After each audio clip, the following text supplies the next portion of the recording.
کچھ دیر پیار کرنے کے بعد ندا کو بھی اچھا سا لگ رہا تھا۔ ندا اب ڈسچارج ہونے کے قریب تھی۔ پہلی بار کسی لڑکی کی قربت نے دل و دماغ میں ہلچل مچا دی تھی۔ 2 دن بعد رات کو ندا کا فون آیا۔ عادل کیا کر رہے ہو؟ میں نے کہا کہ سونے لگا تھا۔ ندا بولی مجھے نیند نہیں آ رہی۔ میں نے کہا میرے پاس آ جاؤ۔ بولی امی سے مار نہیں کھانی۔ میں نے کہا آپ اپنے شوہر بشارت سے بھی نہیں ڈرتی؟ تو ندا بولی بشارت تو میرے اپنے کنٹرول میں ہے، سارا قصور اس کی امی کا ہے۔ ندا بولی اب بشارت الگ گھر لے گا تو جاؤں گی۔ ندا بولی بشارت کو حنا آپی نے بول دیا ہے کہ الگ گھر میں شفٹ ہو جاؤ، پھر ندا آپ کے ساتھ جائے گی۔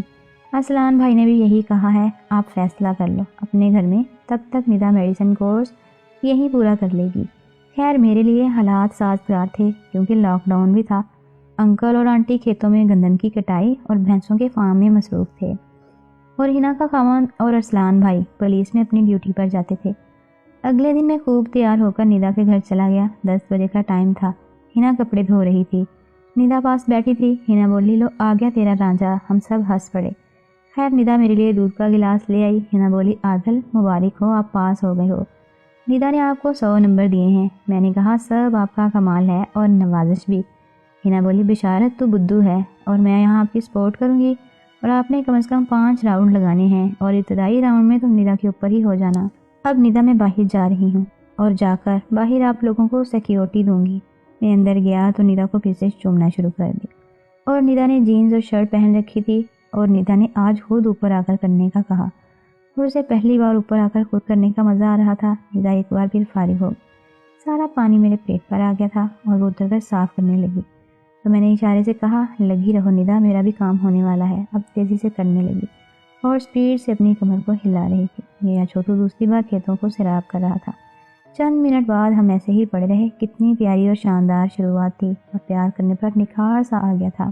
ہم دونوں پہلے بھی ایک دوسرے کو پسند کرتے تھے، اور اب دوریاں مٹ گئی تھیں۔ آج جب میں ندا کے گھر ندا کے ابو سے کام کے لیے گیا تھا تو دیکھا کہ بشارت بھی آیا ہوا تھا۔ سب باتیں کر رہے تھے۔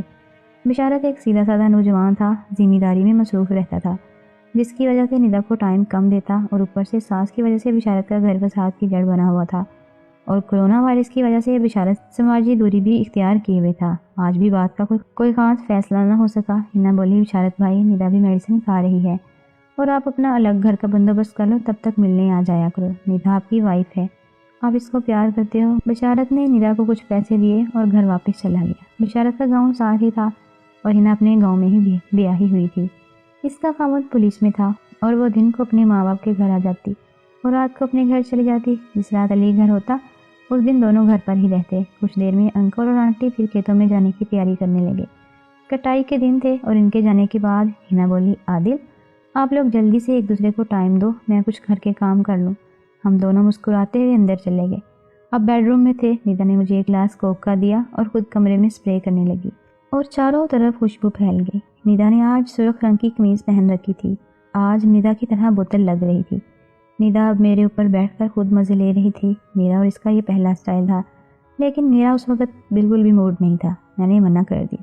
ایک دن میں صبح کو اٹھا، فریش ہونے کے بعد کھانا کھایا اور میوزک سننے لگا۔ کچھ دیر کے بعد حنا کا فون آیا، عادل جلدی آؤ، آپ سے کام ہے۔ میں نے کہا خیر تو ہے؟ وہ بولی آپ بس جلدی سے گھر آ جاؤ۔ میں کچھ ہی دیر میں حنا کے گھر پہنچ گیا۔ حنا بولی عادل آج ابو نے کھیتوں میں نہیں جانا، آپ جا کر کچھ سامان وہاں مزدوروں کو دے آؤ۔ حنا آج میرا کام کینسل کرو گی آپ؟ حنا بولی عادل آپ اندر تو آؤ، دیکھو میں کیا چکر چلاتی ہوں۔ میں اندر چلا گیا، انکل اور آنٹی کو سلام کیا، ان کا حال چال پوچھا، اور حنا سامان پیک کرنے لگی، کھانا اور برف والا کولر اور دودھ۔ مجھے کہا کہ یہ منسا سرور کو دے آنا۔ میں نے کہا اچھا جی۔ اچانک ہی حنا بولی ابو جی آج ہم بھی باہر کھیتوں میں گھوم پھر آئیں، پھر شرارتیں مت کرنا۔ انکل بولا جیسے آپ کی مرضی، چلی جاؤ۔ ندا بولی میں نے ٹیوب ویل پر نہانا بھی ہے۔ حنا بولی اپنے کپڑے ساتھ لے لو، آپ کپڑے اور ضروری سامان پیک کر لیں۔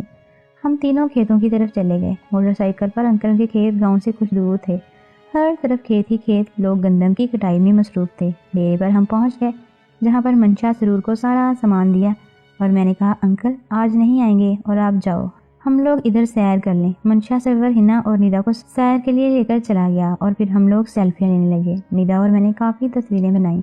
حنا بھی خوش تھی، اس نے بھی کافی ساری پکچرز لیں میرے موبائل پر، اور دونوں بولیں عادل پلیز ہماری پکچرز کسی کو مت دکھانا۔ میں نے کہا سر جی آپ بے فکر ہو جاؤ، آپ کا احترام ہوگا۔ ملکہ عالیہ ہنا بولی جاؤ مغل بادشاہ کے بچے اپنا کام کر لو۔ میں نے کہا کہاں کریں گے؟ ہنا بولی کہ ڈیرے پر روم میں کرنا ہے یا کھیتوں میں کرنا ہے؟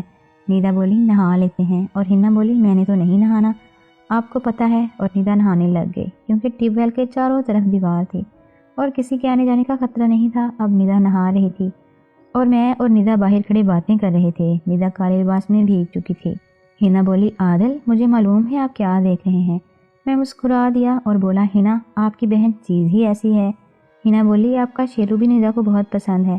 ہنا کے شیرو کا سن کر میرا چھوٹو پھر سے کھڑا ہو گیا۔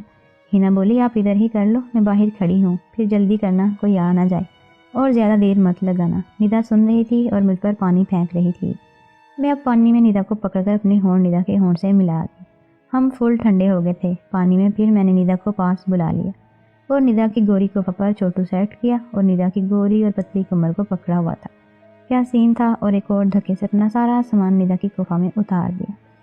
ندا کی آواز نکل گئی۔ ندا کی گرینڈ میرے جسم کو ٹھنڈی لگ رہی تھی، بہت اچھا سا لگ رہا تھا۔ میں نے اسٹروکس مارنے شروع کر دی۔ آج ایسا رومانٹک موسم تھا کہ ندا اور مجھ سے کنٹرول نہ ہوا۔ ہم دونوں نے بہت سارا پانی چھوڑ دیا تھا۔ پھر ہم خربوزے توڑنے چلے گئے، وہاں پر تصویریں بنانے لگے۔ ندا کو میں نے کہا ندا ہنا کیوں نہیں نہا رہی تھی؟ ندا بولی شاید آپ کی ہنا کو پیریڈ مطلب ماہواری آئی ہوگی۔ پیارے ناظرین، اس کی اگلی قسط دیکھنے کے لیے ہمارے چینل کو سبسکرائب کیجیے اور بیل آئیکن کو کلک کیجیے تاکہ ہماری نئی آنے والی قسط آپ کو آسانی سے مل سکے۔